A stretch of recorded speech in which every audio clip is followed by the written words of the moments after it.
नमस्कार, मैं हूं मनोज इस्टवाल और जैसा कि आपको जानकारी है कि इस समय आज की जो यात्रा है मेरी वो कर्णाश्रम से राजदरबार तक की है और राजदरबार तक यहाँ से 8 किलोमीटर है। मेरे पीछे ये देख रहे होंगे घना घोर जंगल, इसके बीच से निकल के हमारी 15 सदस्यीय टीम रवानगी भर गई है और जंगल से होते हुए निकल रहे हैं हम आगे। 15 सदस्यीय टीम में 2 महिलाएं हैं और 13 नवयुवक हैं। ये देखिएगा साहब,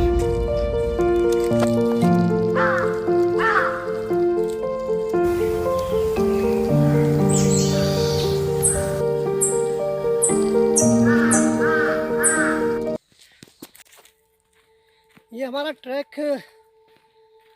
कर्णाश्रम से राजदरबार का है और लगातार देख रहे होंगे आप कि लंबी क्यू मेरे आगे भी है और पीछे भी है। ये पूरी टीम इस समय के शोध पे जारी कि वास्तव में ये राजदरबार था कहाँ, इस घने जंगल के बीच जहाँ मेनका, विश्वामित्र, ऋषिकर्ण और उसके अलावा राजा भरत की, चक्रवर्ती सम्राट भरत की, जिनके नाम से भारतवर्ष पड़ा है, उनकी लोक गाथाएं चर्चाओं में हैं। उसी राजदरबार की तरफ हम बढ़ रहे हैं जहां भरत पला बड़ा हुआ और चक्रवर्ती सम्राट बना। वैदिक काल की संस्कृति की खोज में आज कलयुग के तीसरे चौथे चरण में हम रिसर्च कर रही हैं, बड़ी बात है।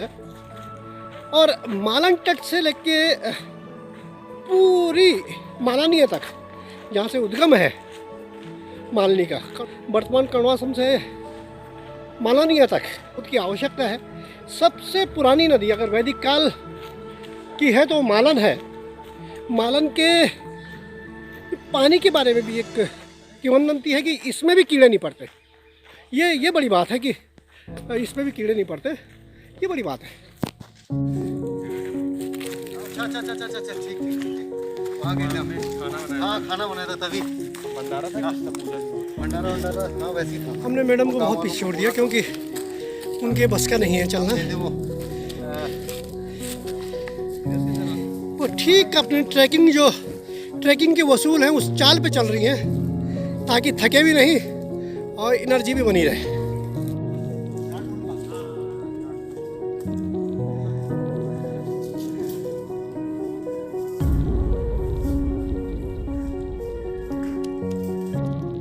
अभी मेरी चर्चा हो रही थी सरोज मैडम से कि क्या इस चढ़ाई पे भी हाथियों का आगमन होता है। देखिए ये हाथियों की लीद ये साबित करती है कि यहाँ ये हाथियों का कॉरिडोर इसको बताते हैं। और इतनी खड़ी चढ़ाई पे हाथी चढ़ता हुआ अगर राजदरबार पहुँचता है तो ये अपने आप में काबिले गौर है।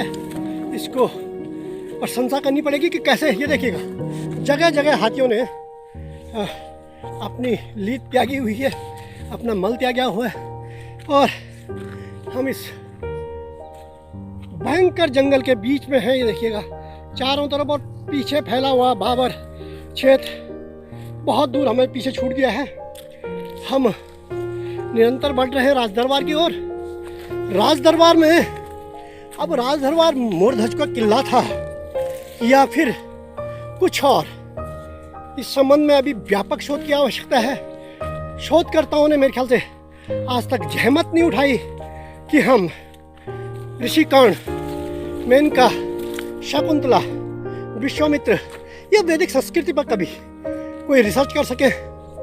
हम इस समय 15 सदस्यीय टीम इसी भ्रमण में, इसी रिसर्च के लिए निकली हुई है कि क्या अभी भी वैदिक काल के अंश वंश कहीं बाकी है। और चरेवेती के चक्कर में इस पहाड़ी को लांघते हुए आगे बढ़ रहे हैं। मेरे आधे सहपाठी पीछे हैं और आधे काफ़ी आगे निकल चुके हैं। ये देखिए अब हम घास के ऐसे पुंजों के बीच आ गए हैं जो मेरे ख्याल से कम काटी जाती है। अच्छा, पीछे एक मंदिर मैंने छोड़ा है, उसको हम घसेरियों का मंदिर कहे हैं या वन देवता का मंदिर कहें या ग्राम देवता का मंदिर कहें, ये कह पाना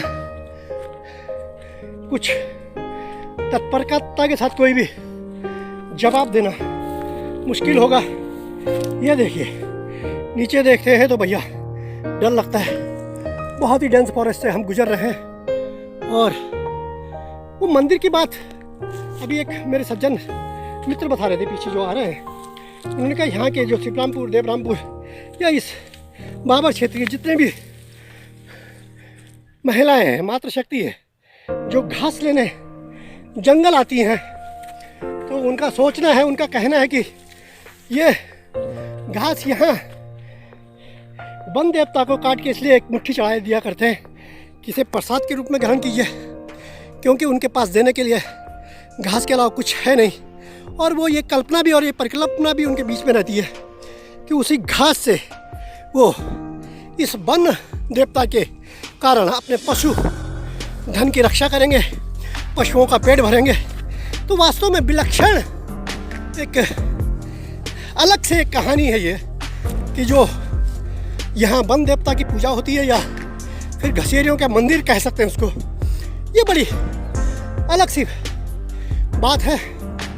और हम धीरे धीरे बढ़ रहे हैं। अभी भी लगभग हमें 2 किलोमीटर और चढ़ना है। लगभग 5 या 6 किलोमीटर का हमारा राज दरबार की दूरी है और निरंतर हम बढ़ ही रहे हैं कर्णवासम से। ये देखिए आगे हमारे कुछ मित्र देखिए जो रुके पड़े हैं। तो वन देवता की बात हो रही थी, आए चंद्रमोहन जी शायद, और चंद्रमोहन जी तो बहुत आगे निकल गए। हम चंद्रमोहन जी को पकड़ेंगे और बात करेंगे कि ये नीचे जो घास चढ़ा रखा है एक जगह, वो क्या है। निषाद जी जरा मैं आगे निकल लूँ, गोरियाल जी मैं जरा चंद्रमोहन जी के पास जा रहा हूँ, तेजी के साथ चंद्रमोहन जी के पास, शायद वो कहीं झाड़ियों के बीच मिल जाए। ओ मिल गए, ढूंढ लिया हमने। चंद्रमोहन जी जो पीछे एक मंदिर टाइप का दिखा जिसमें घास चढ़ा रखा है, वो क्या है? सिद्ध बाबा का मंदिर है। सिद्ध बाबा का। तो वहाँ घास चढ़ाने की क्या परंपरा है? जो औरतें घास लेके आती ना जी, वहाँ घास चढ़ा देती पहले, क्योंकि ताकि हमारी रक्षा हो वन्य जीवों से। बहुत सुंदर, बहुत सुंदर। ये सभी जगह जंगलों में कि एक ही जगह? नहीं, हर जगह जंगल में होता है। अच्छा, औरतें बना लेती हैं, खुद ही बनाती है वो। खुद ही बना। तो उतने सुंदर मूर्ति वाले पत्थर कहाँ से ढूंढ के लाती है? जंगलों में से बड़े रखते हैं, अच्छा, यहाँ बहुत है। बहुत सारे। Okay okay.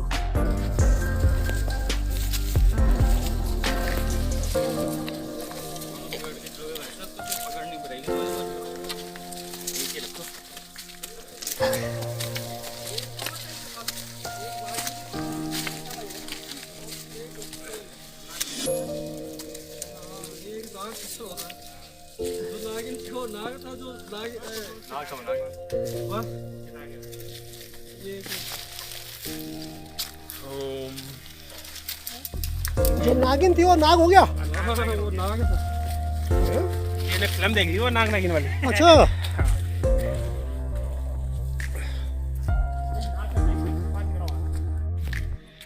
लगातार दो घंटे चलने के बाद अब हम राजगढ़ के करीब हैं। और ये देखिएगा राजगढ़ पहुंचते पहुंचते ये रास्ता भी राजबाट की तरह हो गया चौड़ा।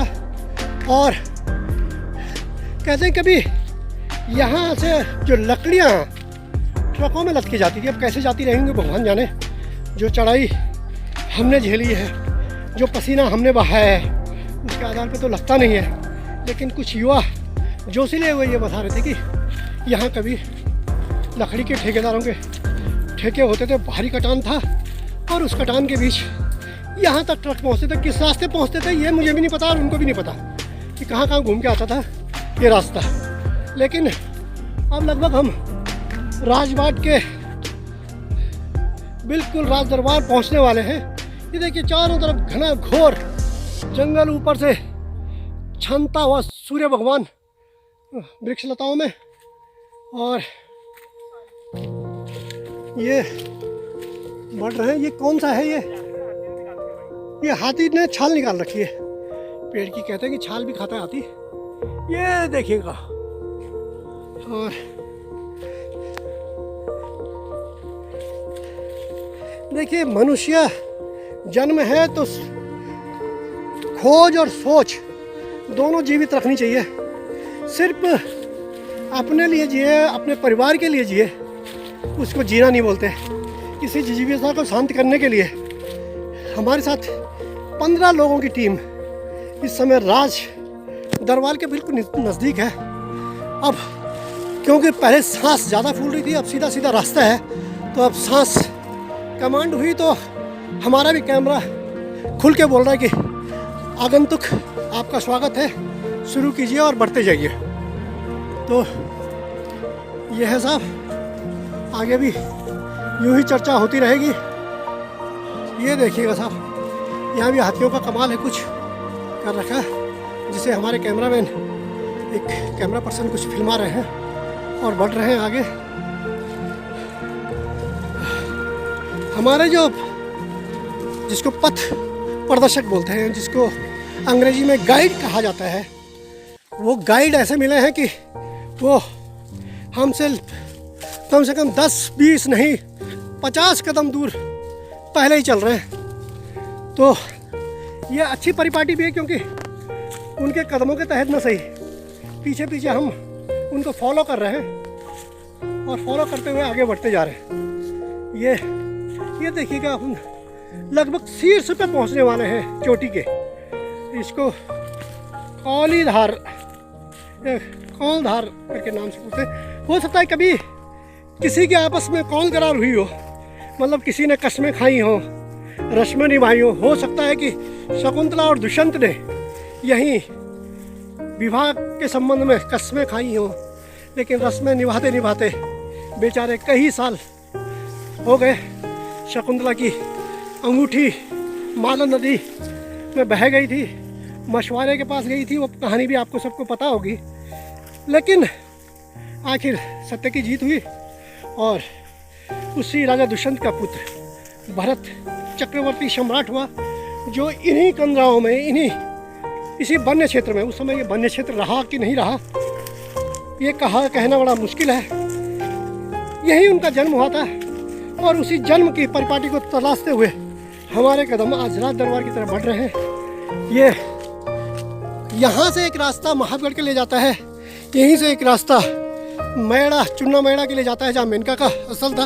यहीं से किमसेरा के लिए जाता है, जहाँ कर्णाश्रम माना जाता है, जहाँ पहाड़ के लोग कर्णाश्रम मानते हैं। यहीं से पालानिया जाता है, जो मालन नदी का वैदिकारी स्वरूप, जहाँ से उसका उत्पन्न होना बताया जाता है। ये देखिएगा, यहाँ ऐसी दीवारें, चौरियाँ बहुत सारी हैं, जो ये साबित करती हैं कि यहाँ के जो अवशेष हैं, जो दीवारें हैं, वो दिखाती हैं कि हाँ साहब। अच्छा, वो टॉप क्या है? शून्य शिखर। वो सामने जो आपको दिख रही है वो शून्य शिखर है। और शून्य शिखर का मतलब है कि उसके बाद कोई शिखर ही नहीं है, उससे ऊंचा कोई शिखर ही नहीं है। तो मेरे ख्याल से बाबर क्षेत्र का सबसे ऊंचा शिखर है शून्य शिखर, और बहुत अच्छी जगह है, कि खूबसूरत जगह है।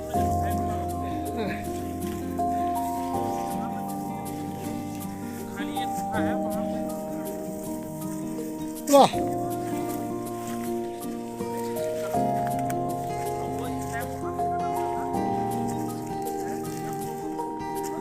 शून्य शिखर पे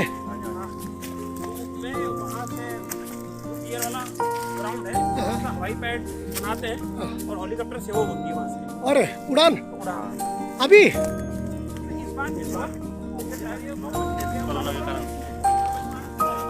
अच्छा, तो वहाँ इतना बड़ा ग्राउंड है क्या? शून्य शिखर से हम पैरामोटर उड़ाएंगे, ये आपसे वायदा रहा, क्योंकि पैरामोटर से वहाँ से उड़ा जा सकता है, जबकि हेलीकॉप्टर के लिए वहाँ ग्राउंड है। तो स्वाभाविक सी बात है।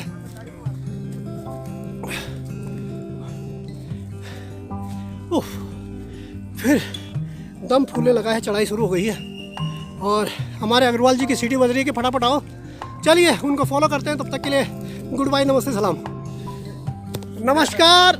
ये देखिएगा, हिमालयन डिस्कवर में आपका स्वागत है, और मैं हूं मनोज इस्टवाल। इस समय हम पहुंचे हैं बिल्कुल राज दरबार की टॉप शिखर पर हैं। ये देखिए, हमारे सारे सहपाठी हमारे पीछे खड़े हैं, थोड़ा सा 1 मिनट के लिए संजय और अमित जी इधर घूम जाइएगा। ये देखिएगा सामने मैडम रीजनल मैनेजर हैं सरोज चुकरेती जी GMVN की। इन्होंने हमें आह्वान किया था कि आपको एक ट्रैक करना है, तो देखिए इतने सहपाठी जितने हैं कोटद्वार के, ये सब लोग जुट गए एक आवाज़ में। इतना जुटना और इस तरीके से एक सहभागिता निभाना। वो पीछे एक परिणीता जी है, वो पता नहीं क्या ढूंढ रही है अपना, तो दूसरी महिला के रूप में ये बड़ी बात है कि जिजीविका होनी चाहिए ऐसी ट्रैकिंग के लिए। और ये इनमें से बहुत कम लोग हैं जो पहाड़ चढ़ते होंगे, लेकिन पहाड़ चढ़ने के साथ साथ पहाड़ के बारे में सोचना और पहाड़ के चिंतन के लिए काम करना, ये बड़ी बात है। मैडम राज दरबार पहुंच चुकी हैं आप सभी लोगों का बहुत बहुत हार्दिक धन्यवाद कि आपने इतना बड़ा जो है अचीवमेंट कर लिया है। और स्पेशली मैं GMVN की तरफ से आप सबका धन्यवाद कर रही हूँ कि आपने जो है मेरे एक कहने पे आप सब लोग जो है एक इस अच्छे कार्य के लिए, जिससे हमारे पर्यटन को बढ़ावा मिलेगा और कड़वा घाटी में जो है एक टूरिज्म की नई शुरुआत करेंगे। धन्यवाद। बहुत सुंदर। तो ये थी सरोज चुकरेती मैडम। इधर आता हूँ अमित जी, आपने काफ़ी ट्रैक किया, पहले भी मैं आपसे प्रश्न पूछ चुका हूँ। आज राज दरबार आपके लिए नया ट्रैक था, क्या वास्तव में अभी तक हमारे इतिहास में कुछ कर पाए हैं क्या इस घाटी के लिए? देखिए, मेरा ये मानना है कि इस क्षेत्र को और इस क्षेत्र के इतिहास को लेकर के यहाँ के इतिहासकारों ने कोई भी कार्य नहीं किया है। विशेष रूप से ये जो इतिहास है ये भारत की जन्मभूमि से संबंधित है और उसको लेकर के भी कोई ऐसा शोध यहाँ पर नहीं हुआ, प्रामाणिक शोध नहीं हुआ। राज दरबार जो ये स्थान इतना ज़्यादा प्रचलित है, नीचे अगर आप बाजार में पूछे तो हर कोई बताएगा कि ऊपर राज दरबार है। तो ये किसका राज दरबार है, इसका नाम कैसे पड़ा? कोई यहाँ पर राजा रहा होगा तभी इसको राज दरबार कहते हैं, या कोई गढ़ रहा होगा, जो भी है, लेकिन इसको लेकर के इतिहासकारों ने कोई भी कार्य नहीं किया है।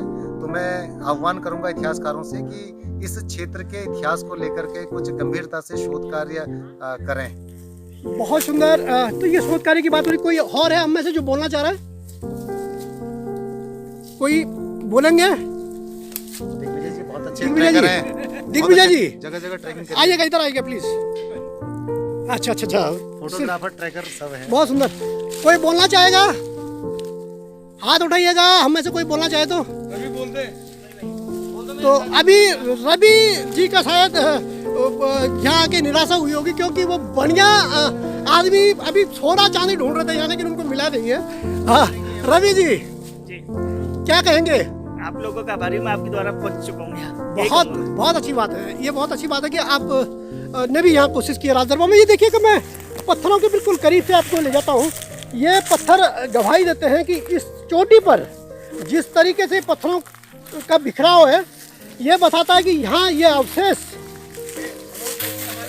जी मनोज नेगी जी से अभी रूबरू करवाऊंगा। ये देखिएगा, ये सारे पत्थर जो हैं ये दर्शाते हैं कि यहाँ कभी कोई किला रहा होगा, कोई राज दरबार रहा होगा।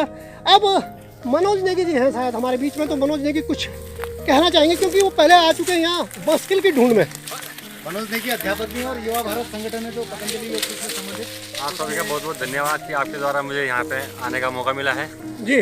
और मैं चाहूँगा कि मैं भी आपके साथ कई और जगह पे जहाँ पे आप जाने की इच्छुक हूँ, आपको वहाँ तक ले जा सकूँ। आप इधर के लोकल हैं, तो क्या आप नहीं सोचते कि इधर पर्यटन की दृष्टि से ट्रैकर्स आने चाहिए इस क्षेत्र में? सोचते तो हम कई बार हैं कि जैसे यहाँ पे आने चाहिए बाहर से जी। जितने भी ट्रैकर्स आए, पर हमें उस प्रकार का कोई वो मदद मिल नहीं पाती, इसलिए थोड़ा निराशा हाथ लगती है इसमें। इस बार लग रहा है कि हाँ कुछ होने वाला इस है। बार जैसे हमारे आपने अभी कहा है कि हमारी नई मैडम यहाँ पे गढ़वाल मंडल विकास निगम के तहत आई हैं, तो लगता है कि उनके द्वारा कुछ हमें अच्छा मिलेगा यहाँ पे करने के लिए। यहाँ पे कुछ बाहर के जो सेनानी आएंगे उनको दिखाने के लिए। राजा इस शेर को बोला जाता था, और शेर यहाँ रहते हैं, यहाँ पाए गए हैं शेर। यहाँ बगल में नदी है, थोड़ा पानी पुनी रहता है, तो यहाँ शेर ज़्यादा मात्रा में पाए जाते हैं। तो हो सकता है कि उसको भी बोला गया हो कि राजा का दरबार, यहाँ शेर ज़्यादा रहता है, तो शेर की वजह से भी राजा का दरबार का नाम। अच्छा, कुछ भी हो सकता है। शेर के भरत ने इसी क्षेत्र में दांत गिने थे, इधर शेर ज़्यादा पाया गया है यहाँ, और शेर रहता है। तो हो सकता है राजा भरत भी यही खेलने आते रहे होंगे शेरों के साथ। ये भी हो सकता है, इसलिए राज दरबार के नाम से इसको संज्ञा दी गई हो। इस समय हम राज दरबार से टॉप में हैं और ये जगह है ओखलिया। दो कारणों से जानी जाती है कि यहाँ एक तो परियों की रहवास रहा है कभी, ये परियों की ओखल के नाम से जानी जाती है। देखिए ये आपको दिख रही होंगी, बहुत गहरी भी है और बहुत छोटी भी है, कई ओखलियाँ हैं और पीछे ये गुजरों के भैंस हमारे साथ साथ इतने टॉप पे है। सामने रिक्चा डांडा और पूरा महाबगढ़ क्षेत्र है।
यहाँ के स्थानीय लोगों का मानना है कि कुछ वर्ष पूर्व तक उन्हें इन ओखलियों में धान की भूसी दिखाई देती थी, जो बड़ वृक्ष की लताओं तक फैली हुई होती थी। स्कंद पुराण के 57वें अध्याय में कर्णाश्रम का उल्लेख माला नदी तट से लेकर कर्णाश्रम से नंदगिरी तट तक का एक विस्तार लिए हुए बताया जाता है।